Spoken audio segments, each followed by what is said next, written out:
ایک شہنشاہ جب دنیا کو فتح کرنے کے ارادے سے نکلا تو اس کا گزر افریقہ کی ایک ایسی بستی سے ہوا جو دنیا کے ہنگاموں سے دور اور بڑی پرسکون تھی۔ یہاں کے باشندوں نے جنگ کا نام تک نہ سنا تھا اور وہ فاتح اور مفتوح کے معنی سے ناشنا تھے۔ بستی کے باشندے شہنشاہ اعظم کا مہمان کی طرح ساتھ لے کر اپنے سردار کی جھونپڑی میں پہنچے۔ سردار نے اس کا بڑی گرم جوشی سے استقبال کیا اور پھلوں سے شہنشاہ کی تواضع کی۔ کچھ دیر میں دو قبائلی فریق مدعی اور مدعا الیہ کی حیثیت سے اندر داخل ہوئے۔ سردار کی یہ جھونپڑی عدالت کا کام بھی دیتی تھی۔ مدعی نے کہا، میں نے اس شخص سے زمین کا ایک ٹکڑا خریدا تھا۔ ہل چلانے کے دوران اس میں سے خزانہ برآمد ہوا۔ میں نے یہ خزانہ اس شخص کو دینا چاہا لیکن یہ شخص نہیں لیتا۔ میں یہ کہتا ہوں کہ یہ خزانہ میرا نہیں ہے کیونکہ میں نے اس سے صرف زمین خریدی تھی اور اسے صرف زمین کی قیمت ادا کی تھی، خزانے کی نہیں۔ مدعا الیہ نے جواب میں کہا، میرا ضمیر ابھی زندہ ہے، میں یہ خزانہ اس سے کس طرح لے سکتا ہوں؟ میں نے تو اس کے ہاتھ زمین فروخت کر دی تھی۔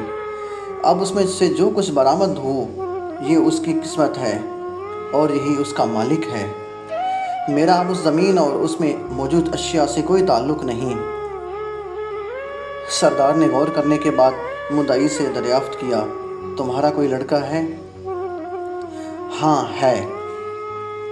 پھر مدعا الیہ سے پوچھا، اور تمہاری کوئی لڑکی بھی ہے؟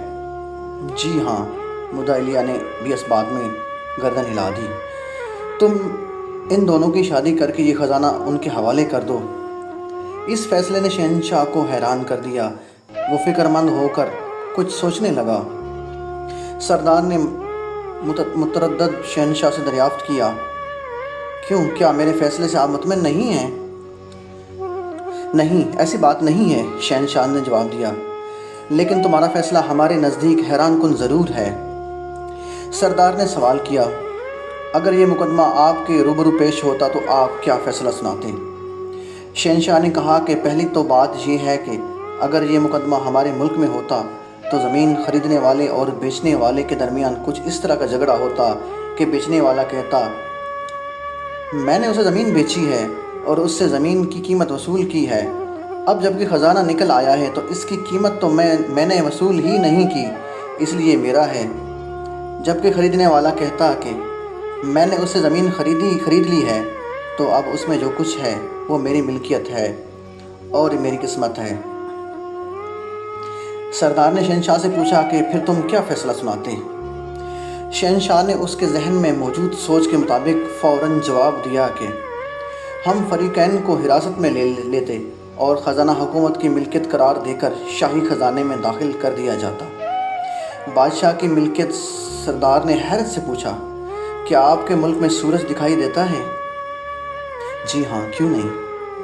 وہاں بارش ہوتی ہے؟ بالکل۔ بہت خوب، سردار حیران تھا۔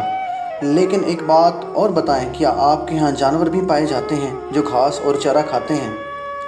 ہاں، ایسے بے شمار جانور ہمارے ہاں پائے جاتے ہیں۔ اوہ خوب، میں اب سمجھا۔ سردار نے یوں گردن ہلائی جیسے کوئی مشکل ترین بات اس کی سمجھ میں آ گئی ہو۔ تو اس ناانصافی کی سرزمین میں شاید انہی جانوروں کے طفیل سورج روشنی دے رہا ہے